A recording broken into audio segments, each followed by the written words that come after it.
Excise policy घोटाले को लेकर दिल्ली के पूर्व डिप्टी सीएम मनीष सिसोदिया फिलहाल जेल में बंद है। इस बीच नेशनल लेवल पर मजबूत बनकर उभरी पार्टी बीआरएस, जो कि पहले टीआरएस थी, की एमएलसी और तेलंगाना मुख्यमंत्री के चंद्रशेखर राव की बेटी के कविता खूब चर्चा में है।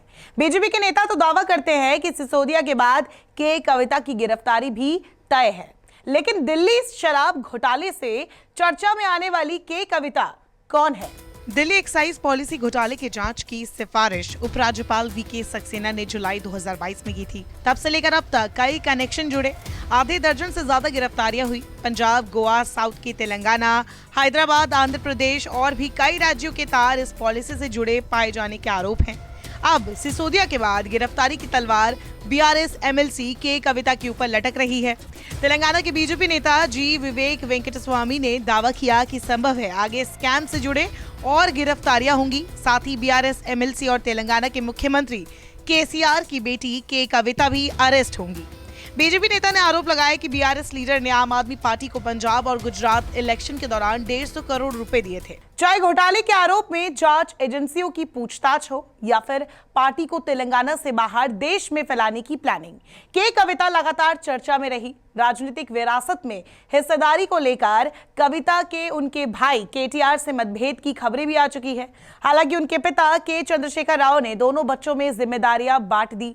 जहां केटीआर राज्य में पार्टी विरासत संभालेंगे, तो वही कविता राष्ट्रीय विस्तार की जिम्मेदारी देखेंगी। 2014 आम चुनाव में कविता पहली बार चुनाव मैदान में उतरी और राज्य के निजामाबाद से चुनकर लोकसभा सांसद बनी। हालांकि 2019 में उन्हें बीजेपी ने हरा दिया, लेकिन हार के बाद कविता और ज्यादा सक्रिय हो गई और माना जा रहा है कि वो 2024 का चुनाव भी लड़ेंगी। आक्रामक राजनीति करने वाली कविता के तमाम दूसरे दलों के नेताओं से अच्छे कॉन्टैक्ट है, जिनका उपयोग वो अपने दल के राष्ट्रीय विस्तार में कर रही हैं। वो पहली बार चर्चा में 2006 में तब आई जब उन्होंने तेलंगाना जागृति संगठन बनाया। तेलंगाना राज्य के गठन के लिए हुए आंदोलन में वो अपने पिता केसीआर के साथ शामिल हुई थी और बड़े पैमाने पर युवाओं को इससे जोड़ा था। बाद में युवाओं के संगठन ने उन्हें रोजगार दिलाने की दिशा में कई आंदोलन किए।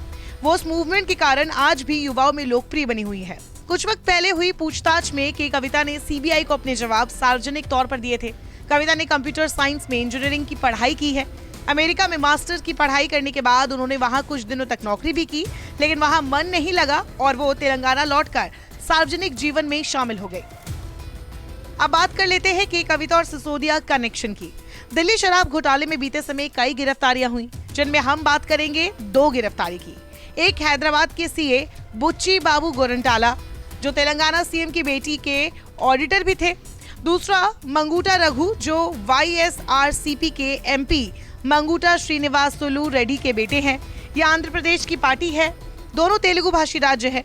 तेलंगाना सीएम की बेटी की मुश्किलें तब बढ़ी जब उनका नाम रिमांड डायरीज और स्टेटमेंट्स में आने लगा।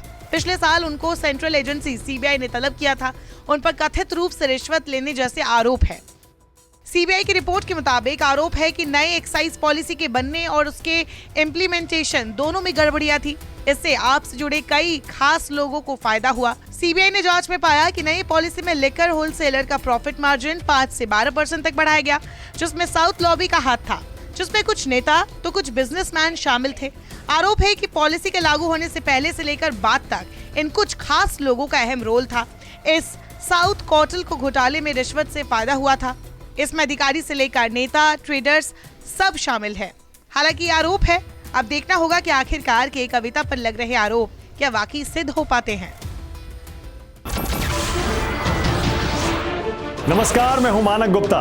अगर आपको हमारा ये वीडियो पसंद आया हो तो इसे लाइक और शेयर जरूर करें, और हां, हमें सब्सक्राइब और फॉलो करना ना भूलें, ताकि आप देश और दुनिया की कोई खबर मिस ना करें। तो जुड़े रहिए हमारे साथ और देखते रहिए न्यूज़ 24।